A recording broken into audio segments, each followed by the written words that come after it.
vaches, chèvres, dans les grosses têtes dans la nuit des temps, vous attendent du 22 août 1995. Autour de Philippe Bouvard, Thierry Roland, Evelyne Leclerc, Hubert et Jean-Pierre Coff. Ah, j'aime bien vos fausses colères. Mais c'est pas une fausse colère. Quand je défends les produits français, je me mets pas en colère. Je m'enthousiasme. C'est pas du tout pareil. Je suis pas en colère. J'ai envie de faire partager ma passion pour la qualité des produits de ce pays. C'est tout. Là, je reviens, par exemple, j'étais à Comté. J'étais à Poligny, où il y avait la fête du comté. Je vous assure que quand on voit le soin que mettent ces fromagers, ces affineurs, à fabriquer ce fromage je suis allé visiter une cathédrale de fromage, hein, oui, un ancien fort transformé en lieu d'affinage, 15-18 mètres de hauteur de fromage, 52 000 fromages qui vieillissent, 52 000 roues de comté qui sont en train de vieillir. Et avec ça, du vin jaune, un vin admirable que personne ne boit. Mais je peux vous dire que quand on a ça, quand on a la chance d'avoir ça dans ce pays et qu'on est en train de bouffer des saloperies de fromage industriel de merde, des saloperies mais qui ne mériteraient même pas d'être dans une fosse à purin, eh ben, c'est vrai, quoi. Et là, il s'enthousiasme. Ah oui. Vous voyez ces types, cette chaîne extraordinaire entre l'éleveur qui fait du lait... Le comté est peut-être le plus soigné des fromages, il n'y a presque pas de trous, hein. Il faut qu'il y en ait 10, entre 10 et 20 par tranche. Oui. Mais non, mais... Il y en a moins que dans les mentales. Oui, mais ça n'a rien à voir. C'est pas le trou qui fait la qualité du fromage. C'est vrai que moins il y en a, mieux c'est. Enfin, mais bon, c'est pas ça le problème. Mais c'est de penser qu'il y a une chaîne de solidarité entre l'éleveur qui respecte la qualité du lait. Quand vous vous baladez dans ce pays du Jura, que vous voyez des prairies où il y a du sainfoin, où il y a du trèfle fleuri, tout ça sent bon, c'est beau. Les vaches sont en train de bouffer ça, autre chose que de l'ensilage de merde, et que ça fait du lait magnifique. Et qu'à partir de ce lait, on fait du fromage. Et vous croyez que la vache est heureuse à la pensée qu'elle va faire du comté? Ah, je peux vous dire qu'une vache qui mange ça, elle est 10 fois plus heureuse d'être dans une prairie en plein milieu du coteau jurassien que sur les plateaux jurassiens que d'être enfermée dans une étable à bouffer de l'ensilage. Ça, je peux vous le dire. J'ai posé la question, on me l'a confirmé.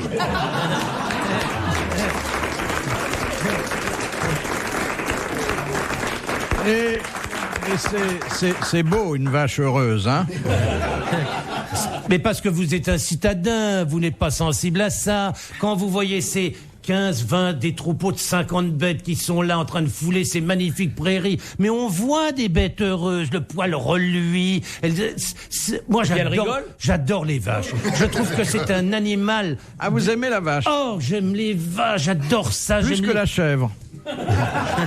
Il y a deux animaux que j'aime beaucoup, c'est le porc. Je trouve que c'est un animal rigolard, formidable, tout est bon quand on le mange, c'est épatant. Ce petit œil porcin rigolo, qui est un esprit pétillant, c'est formidable un œil de porc. Et la vache, cet animal tranquille, robuste, posé, qui est là. C'est pas dérangé par son regard ferroviaire, non? Écoutez, si on n'avait jamais construit de train, est-ce qu'on dirait ça de l'œil d'une vache? Non. Bon bah alors, c'est le modernisme qui a fait ça. Elle serait sur le dos, elle regarderait les avions. Des idées toutes faites, ça. Regardez tous les animaux avec infiniment de tendresse et de compréhension. Et vous verrez, ça vous deviendra très vite familier. Moi, j'adore. Traire, c'est une sensation extraordinaire. C'est très difficile. Caresser. Traire ou se faire traire? Non, moi, j'ai essayé de traire une vache, c'est très difficile. Vous avez déjà vu une vache qui est en train de traire un humain, vous, franchement? Hein? Alors, reconnaissez qu'on peut dire des conneries, mais à ce point-là, il y a des limites, non? Ah, ça existe, ça existe. Pas, voyons, mais caresser ces énormes mamelles. Il n'y a pas un nichon qui a 4 pieds, quand même. Ça n'existe pas. Alors, maman, vous avez ces somptueuses... La mamelle d'une laitière, c'est d'une beauté. Vous avez 4 pie, là, vous les caressez, il faut mettre un petit peu de gras dans la main, et puis on les caresse, et puis tout à coup, là, le mouvement de la veine qui vous amène le lait dans le pie, quand vous sentez battre ça, c'est merveilleux. Je vous assure que c'est une sensation extraordinaire. Mais c'est pas évident, hein. Je me suis beaucoup entraînée, je peux te dire, c'est pas facile, hein. Il y a deux qui façons vient, de je vais te traire. donner des leçons, moi je traite très bien. Mais Evelyne, faut le faire vous avec une pincez vache ou pas pour traire? Comment? Vous pincez le Non, pied non, ou- je ne pince pas, il faut donner un peu de pression à un moment Oui. donné. Mais je caresse avant tout. Moi, ce que j'aime, c'est la préparation. J'adore nettoyer, caresser avec un torchon bien propre. On lave tout ça. Moi, je trouve ça émouvant. Il y a Thierry qui est dans un état, là. RTL, 4h, 4h30, dans la nuit des temps des grosses têtes de Philippe Bouvard. Moi, je trouve que Jean-Pierre a parfaitement raison. Moi, je crains le pis. Moi, je suis pro-animal aussi. C'est Ah beau, bon? quoi. C'est bon, les animaux domestiques, c'est très sympathique. Un chien, moi j'en ai, j'aime ça. Mais je veux dire, la nature, quand l'animal est dans la nature, c'est vraiment formidable. Je vous assure que là, Moi, j'ai essayé de traire une vache, pas une goutte, hein, rien.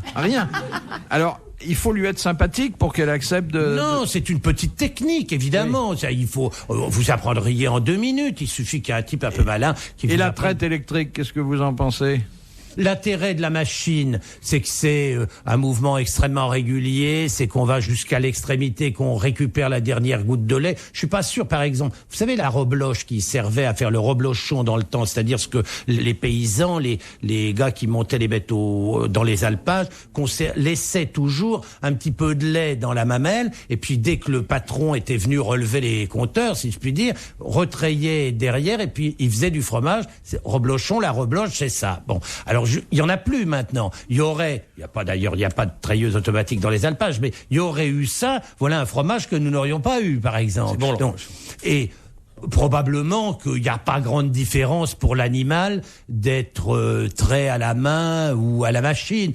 Mais je crois que pour l'homme, c'est quand même intéressant, une sensation indispensable pour un paysan d'avoir ce contact-là. Il me semble, on pourrait en discuter. Dans les internats aussi, ça se fait beaucoup.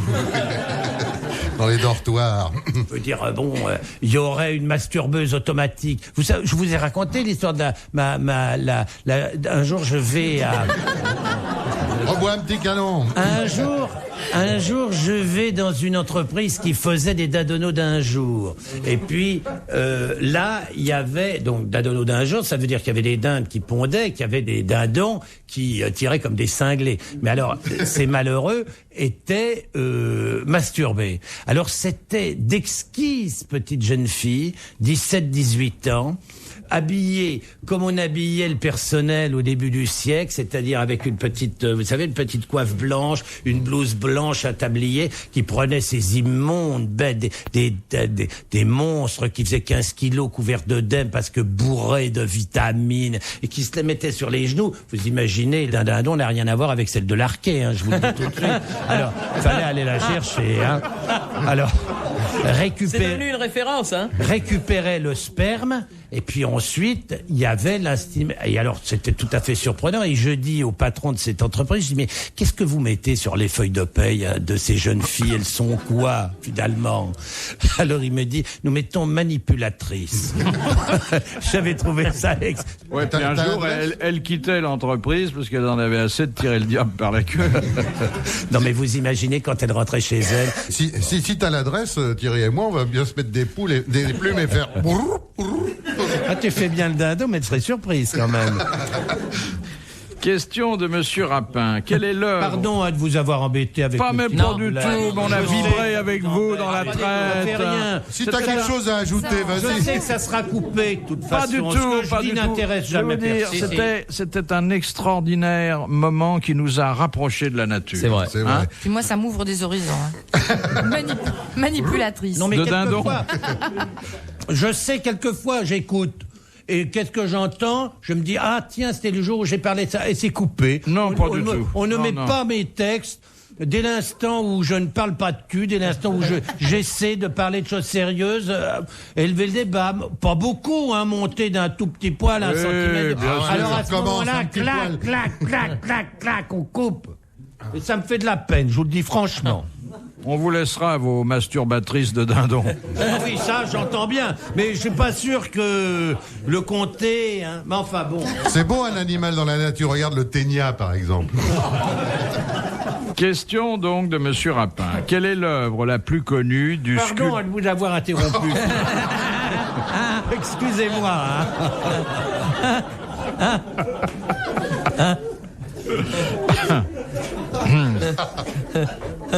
Avec votre permission, et sachant que Monsieur Rapin s'impatiente, je vous demanderai quelle est l'œuvre la plus connue du sculpteur belge Jérôme Duquesnoy. Le Mannequin Peace. C'est le Mannequin Peace. Bonne réponse d'Evelyne Leclerc, qui bat Jean-Pierre Coff d'une bonne poitrine. Il aurait été quand même assez triste qu'elle ne le sache pas, ça. Étant moitié belge, donc Puis tu l'avais mis sur la voie avec les dindons. il lui fallut que je le sache. Et il a fait ça avec un souci de l'exactitude anatomique. Il faut lui rendre hommage, parce que c'est très... Il paraît qu'il y a beaucoup de visiteurs qui l'habillent aussi, non? Mais chaque fois qu'il y a une délégation étrangère qui vient, elle offre une tenue nationale au Mannequin Peace, donc il a une garde-robe beaucoup plus fournie que la vôtre. Sûrement. Question de Monsieur Lacauve de Saint-Vigor-le-Grand. Où se trouve la ville de Corpus Christi? Aux États-Unis, au Texas. Au Texas. Bravo. Bonne réponse d'Hubert. À ne pas confondre avec le Lacrima Christi. Qui est un vin italien. Un italien. Ouais. C'est du côté de l'Etna, non, qu'on fait ça? Bah, Coff va encore dire que l'Etna, c'est moi. Philippe Bouvard sur RTL, 4h, 4h30, les grosses têtes dans la nuit des temps. Connaissez-vous bien les poissons? Non? Alors retrouvons les grosses têtes dans la nuit des temps du 22 août 1995. Thierry Roland, Evelyne Leclerc, Hubert et Jean-Pierre Coff en compagnie de Philippe Bouvard. Question de Monsieur Albert Muda. Quel est le personnage de la comédie espagnole qui est devenu synonyme de faux brave et de fanfaron? Don Quichotte, Ça, je peux le dire aussi. Ah oui. Sancho Panza. Oh non, je pense pas que ça se trouve dans l'œuvre de Cervantes. Matamor. C'est un matamor. Bonne réponse d'Hubert, c'est un matamor. Le fanfaron, ça vient de plus loin encore. Oui, la Commedia dell'arte. Miles Gloriosus, ça vient de Plaute, hein. Plaute, maman, vous relisez Plaute tous les soirs. Oui. bien PLAU, hein, Plaute. Alors là, je suis très admiratif de votre immense culture, Philippe. Avec vous, je suis sûr de ne pas avoir de démenti, je peux dire n'importe quoi. Avec Claude, j'ai entendu parler quand On en même. parle beaucoup dans le métro.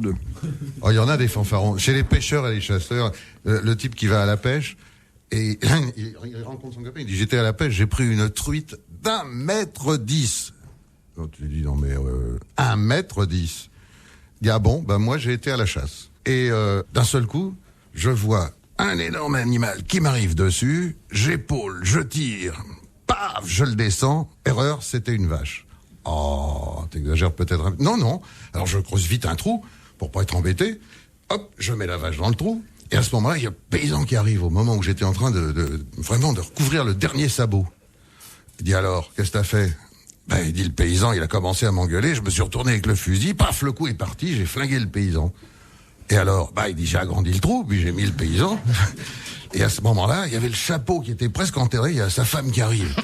Alors, qu'est-ce que t'as fait? Il dit, là, j'ai pas hésité, je l'ai flingué tout de suite. Et alors, j'ai recreusé, et à ce moment-là, qu'est-ce qui s'est passé? À ce moment-là, il s'est passé que, attiré par le bruit, j'ai vu 2 gendarmes arriver.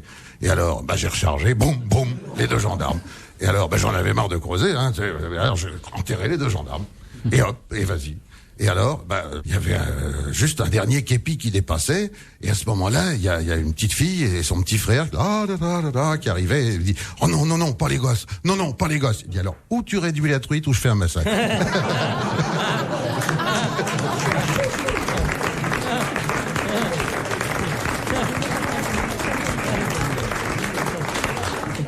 Mais vous savez que ça existe, hein, les truites d'1 mètre maintenant. Ah non, il va y avoir un massacre. Et oui, il y a des bêtes d'élevage absolument gigantesques. On fait des truites qui sont grosses comme des thons maintenant. Et c'est bon? Pas manger ça, mais... Et les élevages de loups qu'on voit maintenant, c'est bon ça? On en voit dans les bars. vraiment fait une dégustation comparative entre les turbos d'élevage, qu'on reconnaît quand même, bien que souvent les poissonniers n'aient pas l'élégance d'indiquer que c'est de l'élevage.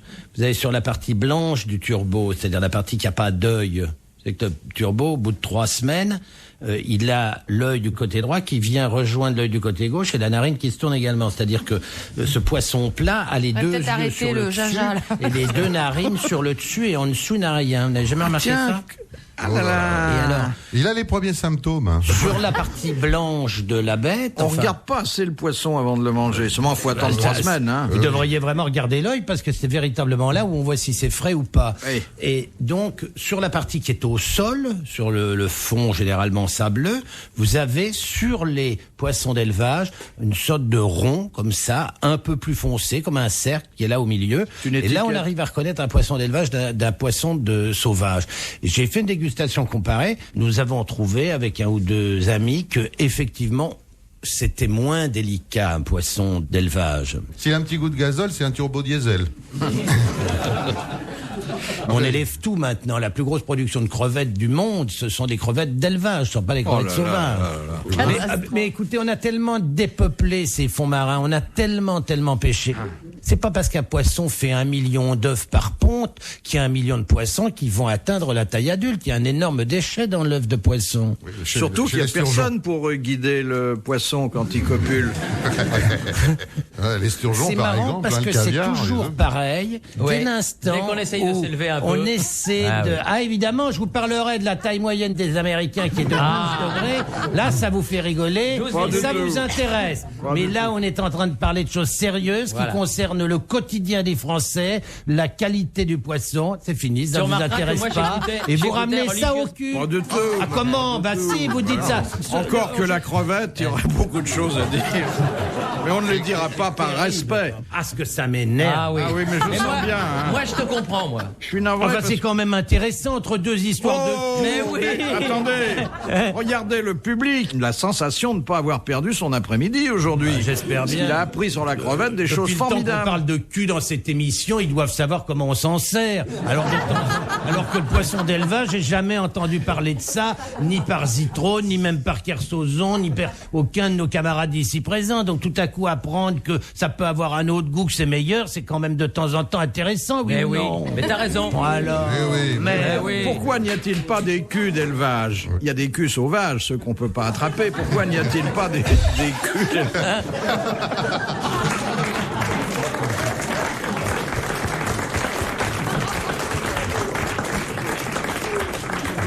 Et ça vous fait rire, hein, monsieur? oui, ça me fait rire.